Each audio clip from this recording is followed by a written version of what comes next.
दोस्तों, एक होता है पढ़ना और एक होता है ध्यान से मन लगाकर पढ़ना। क्योंकि पढ़ना तो हम उसको भी बोल सकते हैं जब घंटों तक किताब सामने खुली हो और हमारा ध्यान कहीं और हो।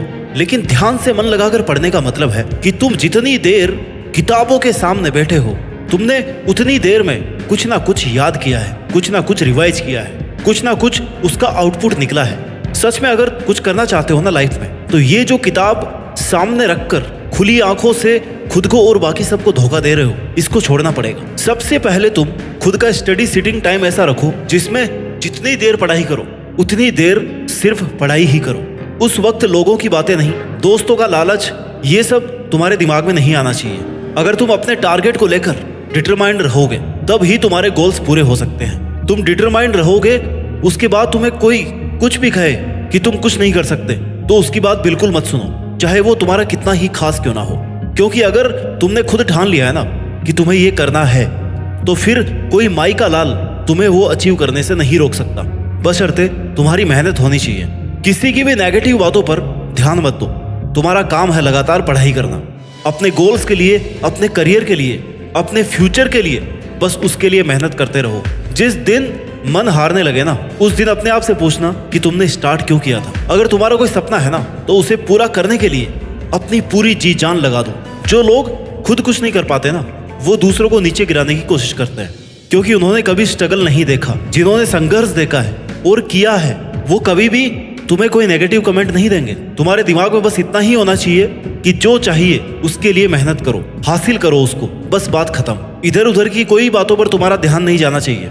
किसी भी एग्जाम में टॉप रैंकर बनना कोई इम्पॉसिबल टास्क नहीं है, बस हमारी कोशिश ही ऐसी नहीं होती कि हम टॉपर बने।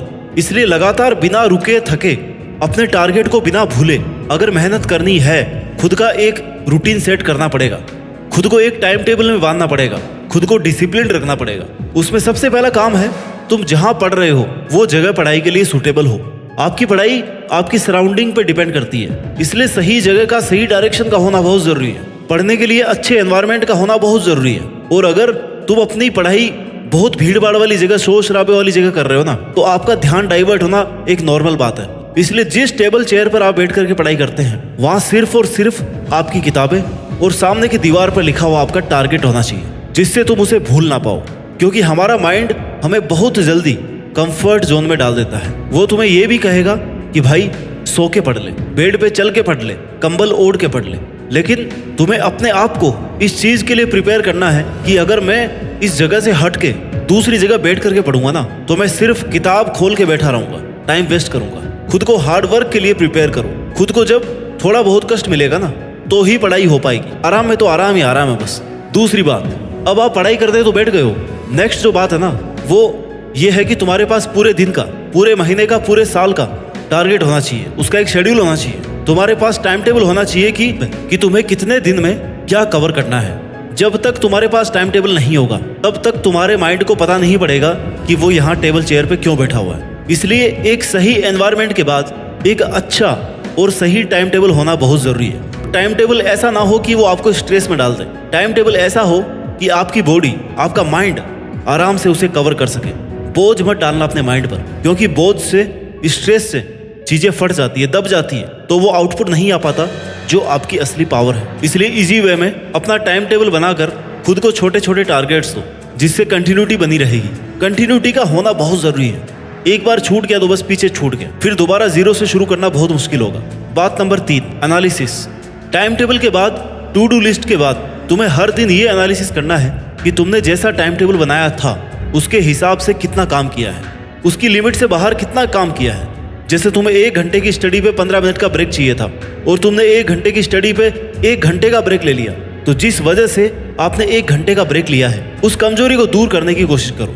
वो आपका मोबाइल फोन हो सकता है, आपकी नींद हो सकती है, आपके दोस्त हो सकते हैं। क्योंकि ये 1 घंटा खाने वाले लोग कब तुम्हारे महीने और साल खा जाएंगे तुम्हें पता भी नहीं चलेगा।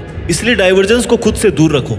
जो लोग तुम्हें डिस्ट्रैक्ट कर रहे हैं ना, डिस्टर्ब कर रहे हैं, जिन चीज़ों से तुम्हारा पढ़ाई का माहौल हट रहा है, उन चीज़ों से खुद को दूर रखो। पूरी डेली एनालिसिस करो, आज कितना टाइम किस चीज़ को एक्स्ट्रा दे दिया जो नहीं देना चाहिए था।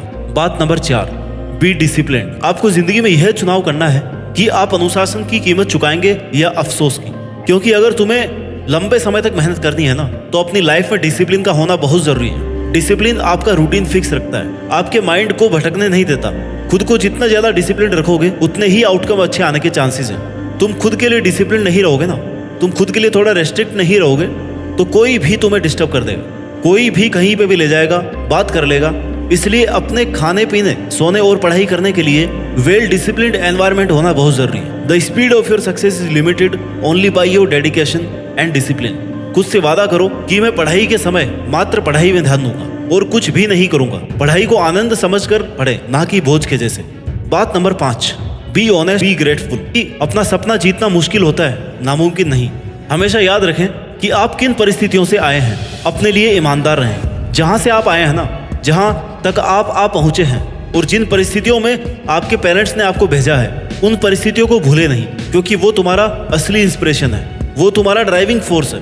जैसे ही तुम डाइवर्ट होने लगोगे ना, तुम्हारा पढ़ाई में मन कम लगने लगे, तुम्हें इन चीजों को याद रखना चाहिए कि यार मेरे घर वाले आज के दिन सुबह 4 बजे उठकर खेती का काम कर रहे होंगे और मैं 8 बजे तक आराम से सो रहा हूँ। इन चीजों को याद करने से तुम्हें अपने आप इंस्पिरेशन मिल जाएगी कि यार मुझे पढ़ना चाहिए, मेरे लिए ना सही, कम से कम अपने घर वालों के लिए। इसलिए कभी भी अपनी परिस्थितियों को, अपने परिवार के बैकग्राउंड को ना भूलें, क्योंकि आप कितने ही आगे पहुंच जाएं, अगर आप अपनी जीरो वाली पहचान, जब आप कुछ भी नहीं थे, अगर आपने वो पहचान ही भुला दी तो आप आगे नहीं बढ़ पाएंगे।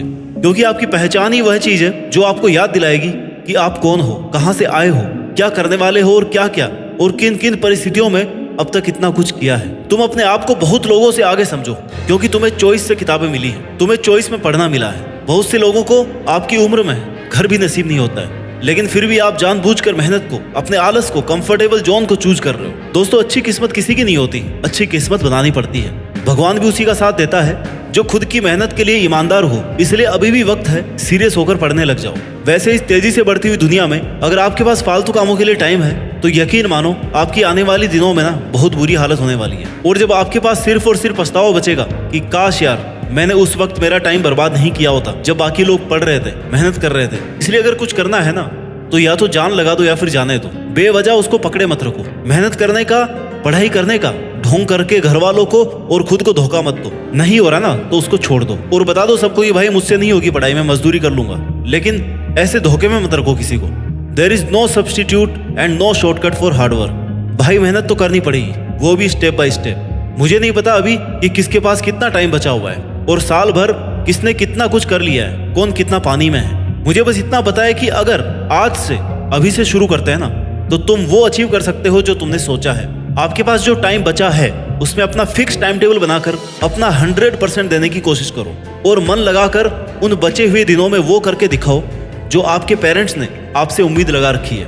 अपना कंफर्ट जोन छोड़कर आराम, मस्ती, मौज से दूर हटके, सोशल मीडिया से दूर रह के अपनी और किताबों की दुनिया में ऐसे खो जाओ जैसे आपके और किताबों के अलावा आपके जीवन में कोई और नहीं है। अगर आप पढ़ाई कर रहे हैं ना तो आपके दोस्त सिर्फ और सिर्फ किताबें हो सकती हैं, बाकी सब झूठ है, फरेब है। ये सब लोग जो तुम्हें आज कह रहे होंगे ना कि हमारे पास तुम्हारे जैसा कोई दोस्त नहीं है, ये वही लोग हैं जो कल तुम्हें छोड़कर चले जाएंगे। इनके होने और नहीं होने से फर्क नहीं पड़ता, लेकिन अगर तुमने किताबों का साथ छोड़ दिया तो तुम कहीं के नहीं रहोगे। इसलिए जो जरूरी है ना उस पर फोकस करो और बहाने बनाना बंद करो। 99% of failure comes from people who have the habit of making excuses. इसलिए सेल्फ डिसिप्लिन को अपनाओ और अपने मन को और अपने माइंड को कंट्रोल रखो और उसे कहो कि भाई कुछ दिन पढ़ ले, उसके बाद में तो फिर मजे मजे हैं। जैसे कि शादी में अच्छा खासा माहौल बनाने के बाद ही शादी का मजा आता है ना, वैसे ही अगर तुम्हें बहुत अच्छी पढ़ाई करनी है, मजे मजे में पढ़ाई करनी है, तो अच्छा सा माहौल क्रिएट करो, अपना टाइम टेबल सेट करो, खुद को यह याद दिलाते रहो कि तुम यहाँ पे क्यों आए हो और जी जान से अपनी मेहनत करके टॉपर बनो। स्टे डेडिकेटेड बिकॉज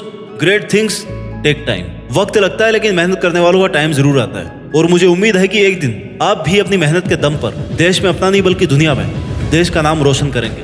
जय हिंद, वंदे मातरम।